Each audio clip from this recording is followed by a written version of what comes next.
Hi, I'm Julie Rose. Welcome to Love What You Love. I'm an author, creator, and enthusiast, and I've always been fascinated by the things people are super into, because they're always a unique expression of curiosity and joy and wonder. So every week, I'll introduce you to another fascinating human who's into really interesting stuff. Welcome back, or welcome. This podcast exists to give you a bit of a rest, a bit of a respite, and to add a little light to the world. There's some good in this world, Mr. Fertile, and it's worth fighting for. If you'd like to support the podcast, and I'd be stoked if you did, consider subscribing and leaving a rating and review on Apple Podcasts. Ratings and reviews there help spread the word to new listeners. Also, I'm now including links to my guests' favorite nonprofits, and I'm also including a rotating list of my own favorite nonprofits, so definitely check those out in the show notes. Okay, so I've known my next guest, Arthur Wu, for what is colloquially known as a long-ass time. And one of the first things I learned about him is his passion for nerd culture. And in the many intervening years, that passion has not waned, and his impressive collection of nerd culture goodies has indeed grown. In this conversation, recorded back in February, we talk origin stories, when Star Wars isn't Star Wars, diversity in the comic book world, and so much more. So find out why Arthur loves nerd culture, and why you might learn to love it too.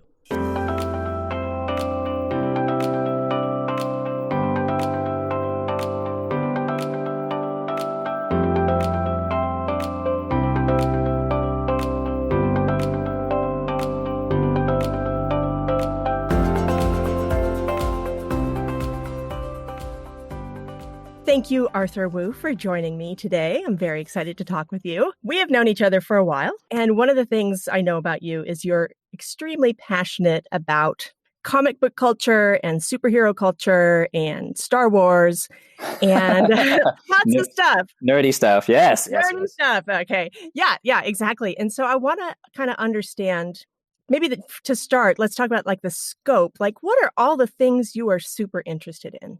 Oh, wow. So, Jules, first, thank you for the time. I'm flattered and honored to be part of this. This is like, I do podcasts for work and I do podcasts personally with groups, but this is like the first time it's about me. So I'm sort of like, this is an interesting experience. So thank you for that. The scope, wow. Do you have 2 hours? Right. Because if you're aware of the convention, the big San Diego Comic Convention, right, which has morphed the past 10, 15 years, and I half jokingly, and it's not even a joke, where everything under one roof is everything I love. Got it. So if you're aware of, for those who might not familiar, that's the annual convention every year in San Diego that is like, started off as focused on comic books only, but has morphed into this mecca, holy land of nerd everything. So you're talking about comic books and movies and television shows and sci-fi, fantasy, toys, gaming, video gaming, tabletop gaming, everything in between, horror, it's all there. So it's a difficult question because you like one thing and there's these things kind of cross over into each other. You just sort of gravitate towards certain things. And I'm one of those fans, there's a lot of stuff where there's always like competition debates, right? It's like, oh, well, I'm Marvel or I'm DC or I'm Star Trek and I'm Star Wars only. And I'm like, I love it all. Like, I don't care. So what is it about fandom? What is it about, there's a million other things you could, do with your time or with your money or Sure. with your interest. So why, and I'm sure money goes into this, but we'll talk Yes. about that later. Mm-hmm. But so why fandom? Why these kinds of things? And within that, Mm-hmm. like if you had to pick amongst all your children, what is your favorite child? Yeah, or your favorite 3 children? Oh my gosh. So I guess the easiest way to think about it is, I would have to take a step back. Like, let's talk like, secret origin, right? So I think it's kind of started because everybody has an entry point into things that they like, right? So for me, I guess my entry point was when I was younger, maybe like 5, 6, 7. And at that time, there was obviously nerd culture, but it was really more on the, I would say, down low, so to speak, or it's very pocketed and didn't really know about it. So a lot of the stuff was under the covers, so to speak. It's not out in TV or other media. As a little kid, I would be at my grandparents' place after school, and my grandfather, and this is back when comic books were everywhere. They're available like in drugstores, convenience stores, malls, spinner racks, and then also specialty shops. But he would always grab comic books for me. it just so happened that, the early ones that I got were mostly Marvel and mostly DC. And then when you're that young and impressionable age, you're like, oh my gosh, what is this? This is so cool. Colors and powers and heroes. And you as a kid, you don't have money to buy things. So you tend to reconsume the stuff you have over and over again, right? Toys, games, whatever, right? That sort of already kind of placed the bug, like, oh my gosh. And I think this is around the same time, when Star Wars is kind of hitting, right? So early 80s, those movies are like, taking the world by storm. And I didn't see the first Star Wars in the theater. I was too young. But I remember being taken to see Empire Strikes Back and Return of the Jedi. That was 80, 83. So I was only like 6, 7, 8, 9 at the time. So then that kind of plugs into science fiction. And then now you're like, oh my gosh, this is crazy, right? And then, of course, that trend started a lot of the television shows we used to watch back in the day. So if you did watch television shows, religiously back then and are a fan of that genre, you remember things like Battlestar Galactica. Oh, yeah. Yeah, Buck Rogers in the 25th century, right? I would just absorb and consume anything that's available. Obviously you start to develop preferences. So combination of all these things, from the media, the nerd stuff emerging, and then also being exposed, started to build my fandom. And you think, well, maybe I'll outgrow it, maybe I won't. But I guess for me, I sort of just continued. In high school, they finally opened up a comic shop within walking distance to my high school. Oh my God. And my home. Now you have a place to congregate with like-minded fans to talk about stuff, right? And you're able to see stuff and have product in your hands. When I went to college, I actually worked in a comic book store for a year as a summer job. Feeding your addiction. Yeah, exactly. I was basically working for the store. Like they shouldn't have just paid me. They just paid me in product, right? Right. I just continue to kind of like this stuff. You always love it. I mean, I've seen the pictures of your collection, and so I know sickness. Yeah. Yeah. I know Star Wars is a continuing interest. Are there any fandoms that you've kind of gotten into as an adult that are surprising to you, that you're like, I never thought I would be interested in this? So I've always liked science fiction and superhero stuff. So that was always kind of a given. I like fantasy, but I wouldn't say I'm always like the biggest, fan of all of them. And it has to be very particular in order for me to kind of connect. And it's nothing against the genre. It's just like, there's certain things that we all connect differently to, right? Surprisingly, and I'm not a reader of the books, but, Game of Thrones, I kind of came in a little late. And I was very surprised because, one, I heard about it a little bit, but I didn't pay too much attention. But until I started to hear more things about it, and then, of course, wow, I was hooked. So I became more of like I wouldn't say I'm an OG Game of Thrones fans. Like, I'm sure there are fans out there that can, quote verse left and right, chapter and verse, and quote me under the table. And I'm okay with that, right? We're all experts in something in fandom. But I would say that's probably the most recent one that I can think of that's very relatively new. And so you say everybody's an expert in something in fandom. So what are you an expert in? I would say I would call myself a traditionalist, like the comics. I do a separate podcast with my buddies, and we all have these entry points into nerddom, right? So some of us are film, and then one guy is more of like the animated series from the 90s, all those shows. Another person is mostly from the movies. So he's actually the person who's like the most unbiased, because we call him the voice of the ignorant masses for fun. And that's good because you want different perspectives and entry points. Right. And then we have one guy, he's really, really young. So he hasn't even seen half of this stuff out there. So we're always come on, man. Yeah. So we're always poking fun at him, saying, oh my gosh, when this was out, you weren't even born, or you're only 2 years old at the time. Right. So we have this fun dynamic. So for me, my role is kind of like the comic book traditionalist or the historian. So whenever there's like a comic book movie, I'll be the person they all ask about. And it's flattering. I don't want to show off, but it is flattering when they say, hey, how much is this true or canon? Or what do you think about this?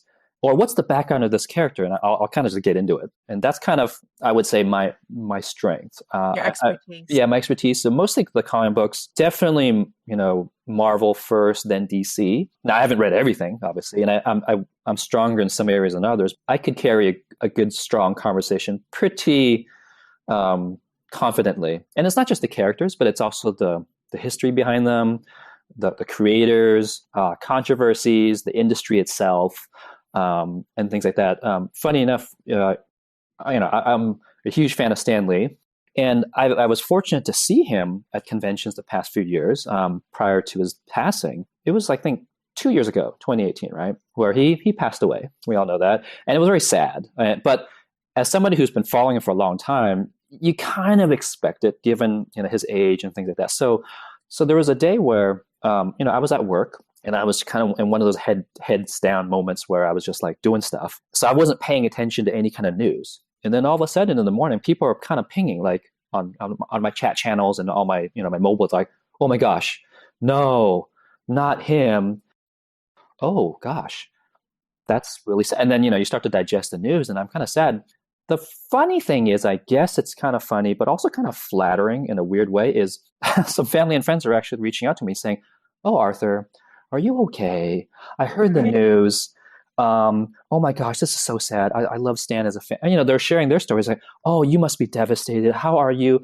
And, they're kind of coming to me as if I lost a family member. And I'm like, that's kind of, it is sad. Don't get me wrong. I'm not trying to downplay his death, but at the same time, it's sort of weirdly flattering because they think of me as somebody who would be deeply affected by this. And I was affected, don't get me wrong, but somebody who follows this, you sort of have been, unfortunately, preparing yourself some more or less, right? So it was kind of strange so that's how people have regarded that about me. And I'm actually kind of flattered again. So I would say expertly, I can confidently say I can carry a conversation about comic book culture. That leads me to two questions. So one is what you think is the best adaptation. And then the second one is I want to talk about kind of diversity in the comic book culture in terms of like, gender and race and all that stuff. So maybe we could start with what you think the best adaptation is. There's a lot of really good examples.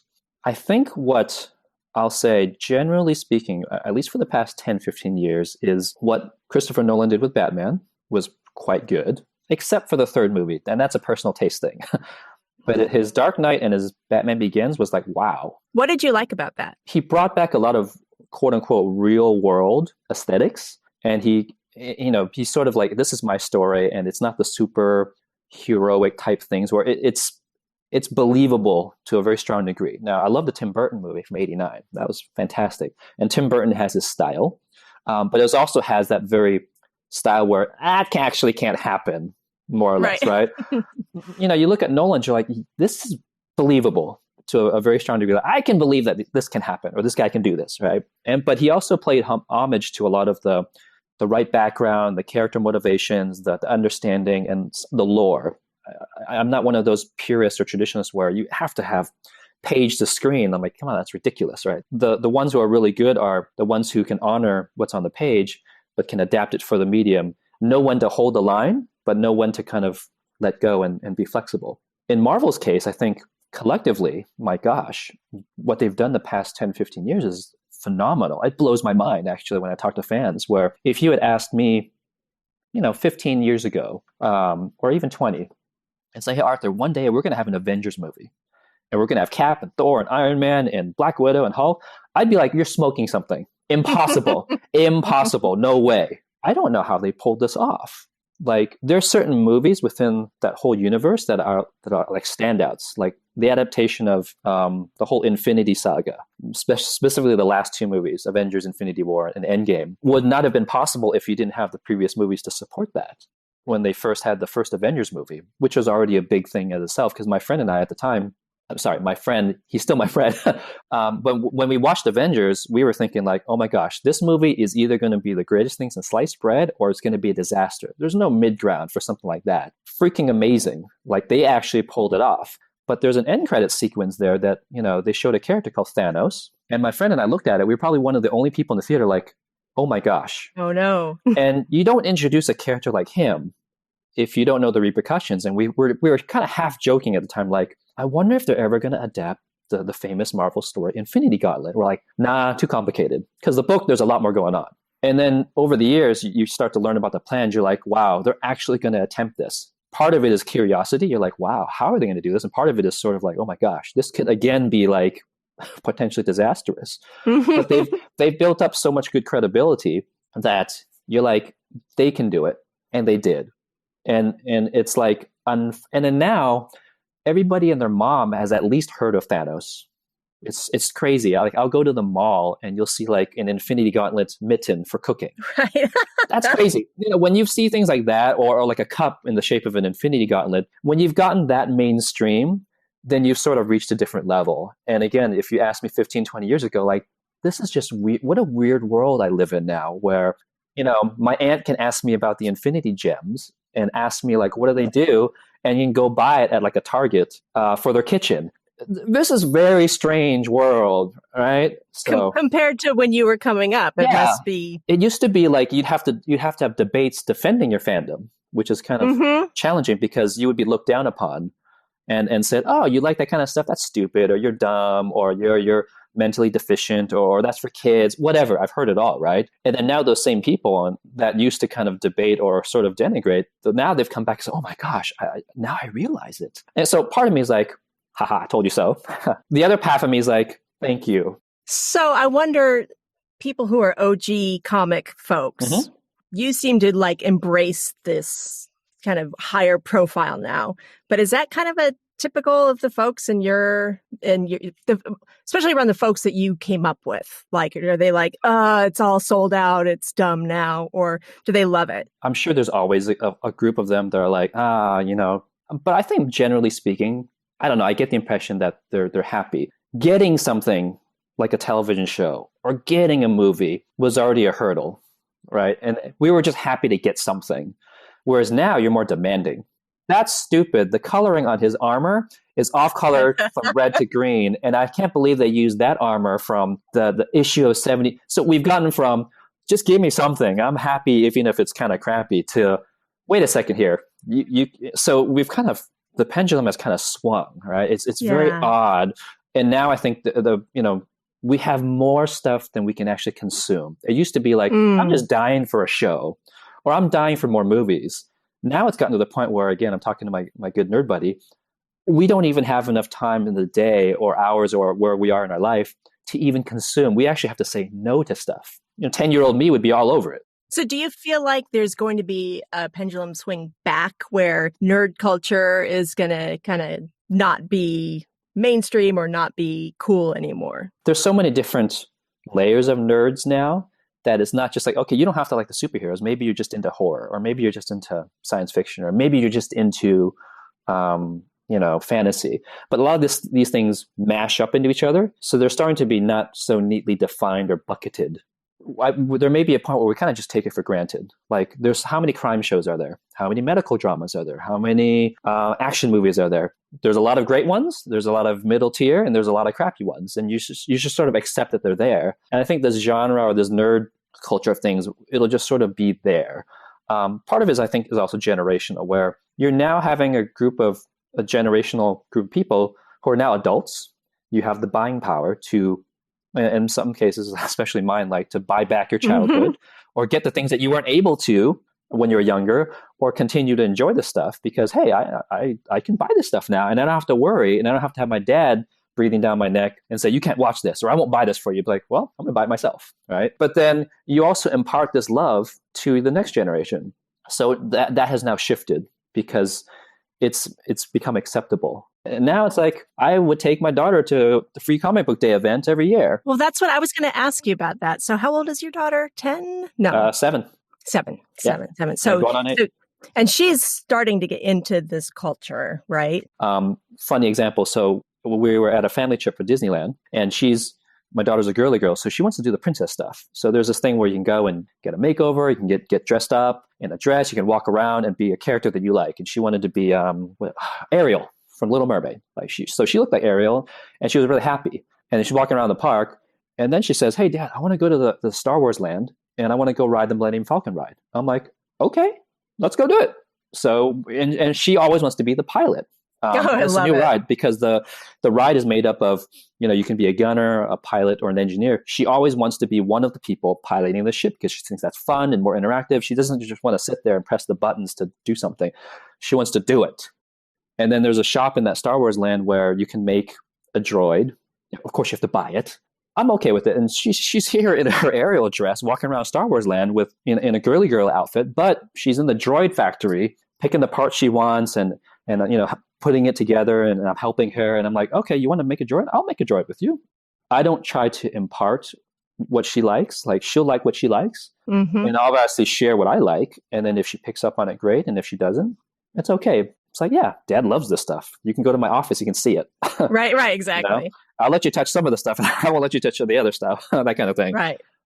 I'm not really deep into the culture. I kind of flit around the edges, but I've heard kind of horror stories about women who have to like prove themselves. Okay, oh, you're a girl. Oh, well, what happened in, Avengers number blah, blah, blah, blah, blah. Prove your nerd cred.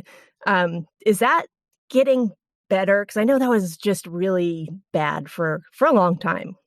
I would say it is getting better, but there is still a lot of work that needs to be done in terms of getting more female creators, voices, and setting the tone. So this could almost be a separate topic in and of itself. So if we could, I'm happy to talk about my perspective on it in a future episode if you like. But what I can say is that, it is traditionally been a male-dominated industry.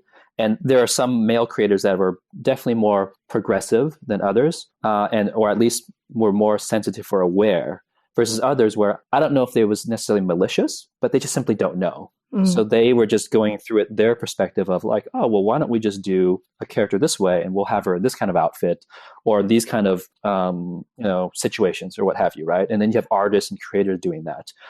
I think that has changed the past few years, but the same things that you start to see in other industries have also, unfortunately, have occurred, at least in the comic industry, I would say specifically, all the negative stuff like harassment or bias or lack of opportunity.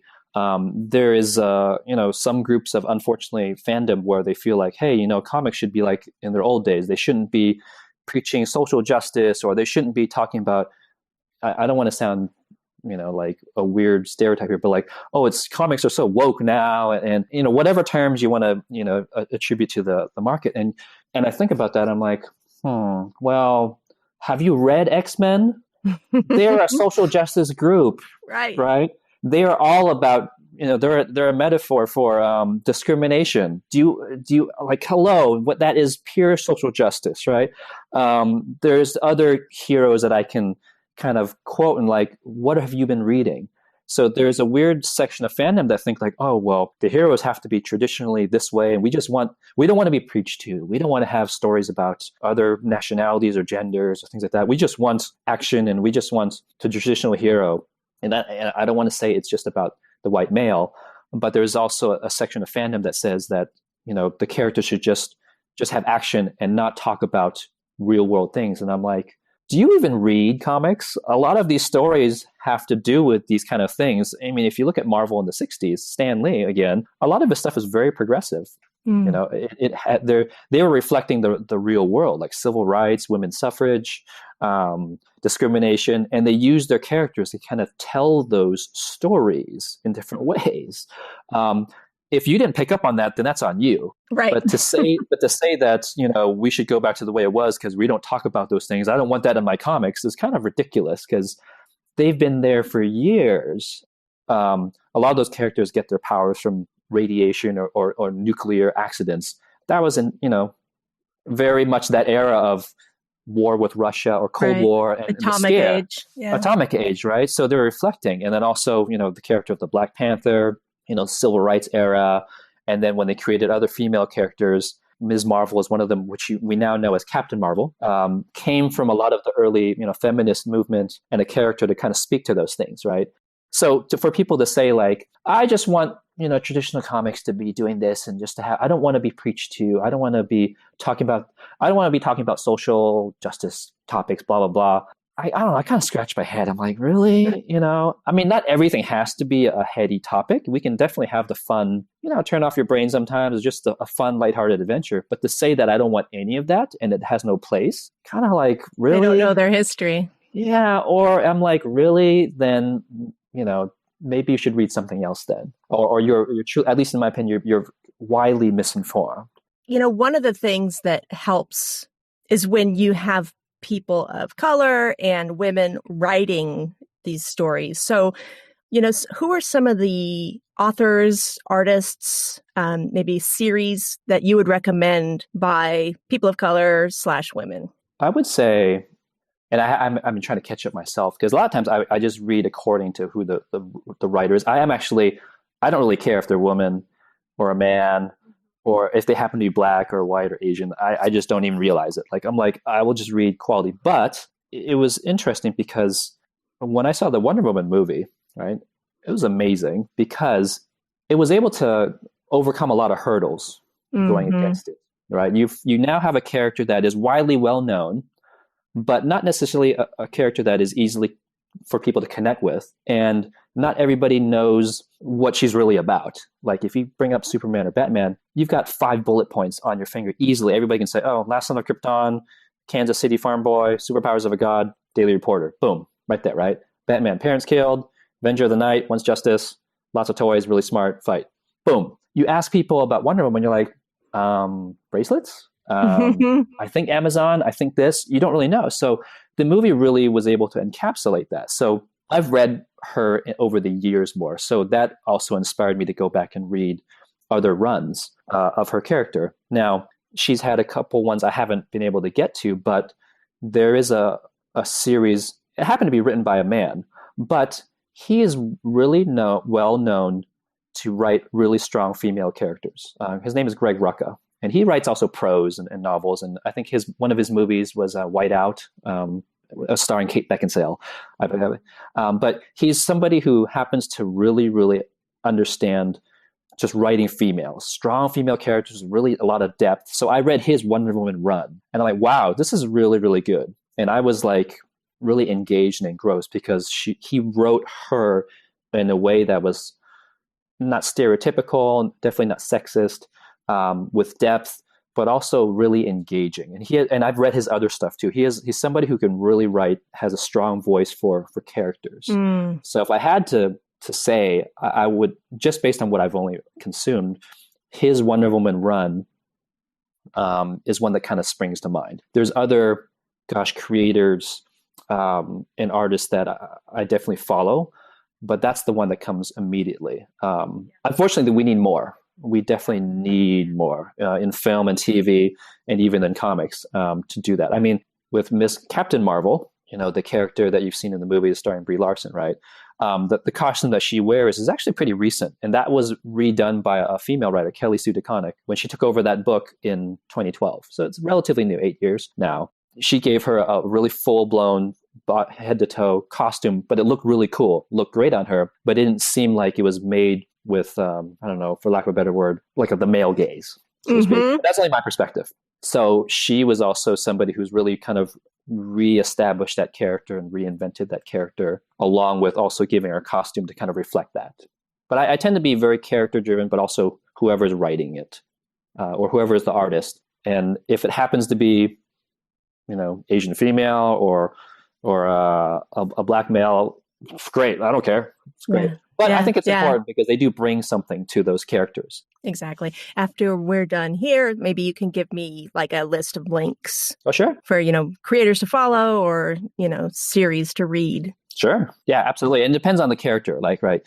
Because, certain characters will obviously have certain creators or runs more. So obviously Batman has like crazy load of creators over the years versus other characters who may not just have as much.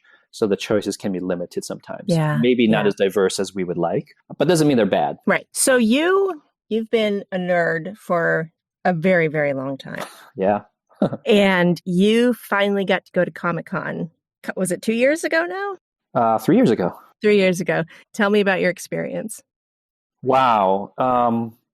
Everything that I imagined and then some. It was overwhelming and also awe-inspiring because 2017, it was something I've been wanting to go for years, but it wasn't until my friend and I made an active effort to try. And it's one of those shows where you can't just go because you can't just buy tickets. It's so in demand that it's a lottery system for tickets, and you just have to be lucky to be able to buy a ticket, or your friends can get a ticket for you. So for us to finally go in 2017 was already a big deal. That year, there happened to be a lot of great industry news, like a lot of movies and television shows. But going there for the first time, it was definitely kind of like overwhelming, where I would probably liken to going to this buffet you've heard of that's amazing, and you're just like overwhelmed with like, what do I eat first? Oh my gosh, the appetizer bar. Oh goodness, look at all these entrees. Oh wait, the dessert looks great too. And you're sort of like torn, like, where should I focus? I went the year afterwards. I wasn't able to get in last year. I am going this year. Yay. Okay. I was able to get in this year. But I've been telling people, like, treat it like a buffet where you pace yourself. And you can't get to everything, but you have to kind of pace yourself. It's funny because that whole area gets transformed into this huge nerd mecca, holy land of things. So even downtown San Diego, which is amazing, like they get in on it, where after the convention's over, you go to the bars and restaurants, and I can see like, a couple, one's dressed up as Princess Leia, the other's a Game of Thrones, and they're obviously like married. Or you're in the bar and you see Spider-Man hanging out with a Star Trek character, and they're drinking and eating, and it's a mishmash of everybody walking the streets or at a restaurant or at a bar. And a Transformer will be crossing the street, and then you have Captain America walking by, and then you'll see Luke Skywalker or some other weird mashup of something. Right. And it's totally normal. You're like, this is just freaking amazing. This is great. Yeah, it's amazing. And that year I happened to be able to catch a lot of celebrities. We're talking like maybe some 10, 15 feet away, and others, like, they happened to be at a panel I was able to get in. Yeah, those panels are hard to get into, Yes, right? absolutely. So what did you actually get into? I got into one that happened to have the Netflix show Defenders. That one, the actors, one of the big draws for that one was they were having Sigourney Weaver there. You're like, wow, I see Sigourney Weaver. Like, oh my gosh, you're talking like aliens, right? Among other things, right? Amazing. Ghostbusters. Yeah, Ghostbusters. I mean, just to be able to see her, even if it's like 50 feet away on this panel talking about this show.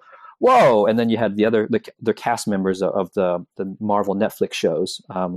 That one, I walked by one booth, and at the time it was, I must have been like 15 feet away. Steven Spielberg was there hanging out. I think he was promoting Ready Player One. I was shopping at this Marvel booth to get something, and then they closed it off, and then it was promoting Thor Ragnarok. So then Chris Hemsworth and Ruffalo come out. Oh my gosh. Like, holy cow. And I'm stuck there. I can't move. So I'm like, okay, great. That year was also the Justice League movie. So Ben Affleck and Gal Gadot was there, and I was only like 20 feet away. I couldn't get into the line. But I was like, oh my gosh, there's Gal Gadot.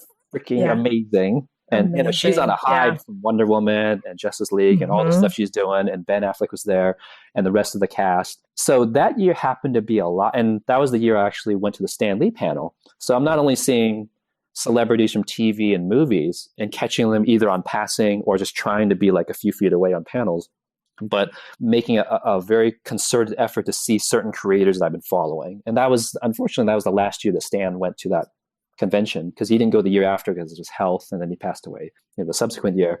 But just being able to see him at that panel was amazing. And then I saw a lot of other artists and writers, and I'm one of those, again, traditionalists, where it's great to see the TV and movies and stars, stuff like that, but I'll actually go to the tables and meet with like writers and artists that I've been following for years, get signatures and things like that. So for me, it's like everything, again, I love under one roof. Exactly. And so did you actually break the bank buying collectibles? Yeah. So the first year I did buy stuff, but I wasn't as prepared because I only brought X amount of bags and things. So the second year I definitely went in planned. So I had a suitcase within a suitcase, which was empty, except with, a small set of clothes for changing. And that was it. And then I checked in a suitcase within a suitcase, and I brought it, and I came back with both of them full. Now, I was buying stuff for my daughter too, or maybe for a friend or two, but I came back the second time. The second time I went, I came definitely prepared. Obviously you are really passionate about nerd culture and, historical comics and all that stuff. If someone wanted to get into comic books, what would you say? Where's the good place to start? I would always ask, like, okay, well, what do you want to read first? What are your preferences? Because you're talking like close to 50 plus years. What are you maybe interested in? What genre? It could be science fiction. It could be superheroes. It could be fantasy. It could be a mash. It could be based on a movie you saw or a television show or a character. And then once you kind of nailed that down, you start to then, say, oh, okay, well, then you want to read this. So, for example, easy one is, oh, well, I love the Marvel stuff they did with the Infinity Gauntlet. Where can I read that? I'm like, oh, well, I'll give you the original Infinity Gauntlet book. Or there was the Watchmen television show on HBO recently. Fantastic, by the way. Read Watchmen. It's based on that book. Or I really like Batman. Then I will recommend maybe these 3 runs. Now, is there a place online where you can get like a recommendation engine kind of thing? Or would you suggest people just go to their local comic book shop? Yes, on both. Well, comic book shops, there's not as many as there used to be, unfortunately. So depending on where you live and accessibility, and if they're run well, the stores that are run well are the people who are actually customer centric, not running it like their own little frat house and being the stereotypical comic book guy from The Simpsons, right? Blah, blah, blah. They will be able to direct you and help you kind of target. Online, it's a little trickier because there's so many sites out there in so many areas. There's groups that are better. So I actually joined a Facebook group about 6 months ago. This guy, I think he started about a year and a half ago. I thought it's quite good because it's sort of replaced the talk shop that I used to miss when I used to go in every Wednesday to buy my books. I don't do that anymore because, different life circumstances. I just can't keep up. But, part of the fun of going to a shop was with being with like-minded folks, right? So that group has now sort of replaced that. We're all talking about Marvel stuff, but there's new people and veterans, and we're all just have this shared love. And then for the ones who are new, they're like, oh, they're asked the same questions. What should I read? Or what should I not read? And this group has been actually quite good because everybody's very civil, which is great. Like, wow, what an idea. Yeah, like on the net, right? Everybody's all helpful and no personal attacks. And yeah, there's some debates and stuff like that sometimes, but like there's nobody like knocking anybody for either not knowing or maybe making a mistake. So there are groups online that are good to join, and there's also forums. So it's hard to find one place per se because, it's so scattered and there's places that are better than others. I can always provide links later on if you're interested, at least the ones I go to. So one last question for you. If you could wave a magic wand, Ooh. Is there an adaptation that hasn't been done that you would just die to have? Oh, gosh. Well, I'm already kind of impressed that they did something like the Infinity Gauntlet. And it's a very loose adaptation, by the way. And then on TV, actually, DC, Warner Brothers DC, they did Crisis on Infinite Earths through their 5-part shows on the CW. It had a ton of fan service, but it was great because it was like, oh, feed me more fan service, right? It was fantastic. I was actually watching it online with my buddy. We were both watching it together, kind of like Mystery Science Theater style, but without the snarkiness or comments. Right. Well, we were snarkying, but we're not insulting. So there's a difference, right? So we're like, wow, you've already adapted that. So now I think it's just a matter of maybe telling new and interesting stories or maybe adapting the smaller run stories. I don't necessarily need an exact adaptation from a story. I just never thought I would get what Marvel put out with the Infinity Gauntlet. That's just nuts. Or even Crisis. So now I'm kind of like, wow, you've done 2 of the biggest of all time. And there's obviously others, but gosh, I'll never have that attitude like I did before, like impossible, no way. We've kind of gotten way past that now, where if you have people who are passionate and bold enough and have that vision and have resources to execute on it, it can happen, and it has. I mean, the past 10, 15 years has shown it. For me now, I think it's more like more characters or different characters interacting. That's really, it doesn't even have to be an old adapted story, but like taking minor characters or unknown characters and doing something new, or mixing them up with established characters. I mean, who would have thought 6 years ago, you'd have a movie about a talking tree and a talking raccoon, right? Guardians of the Galaxy, right? Those are like D level characters, even to comic book fans.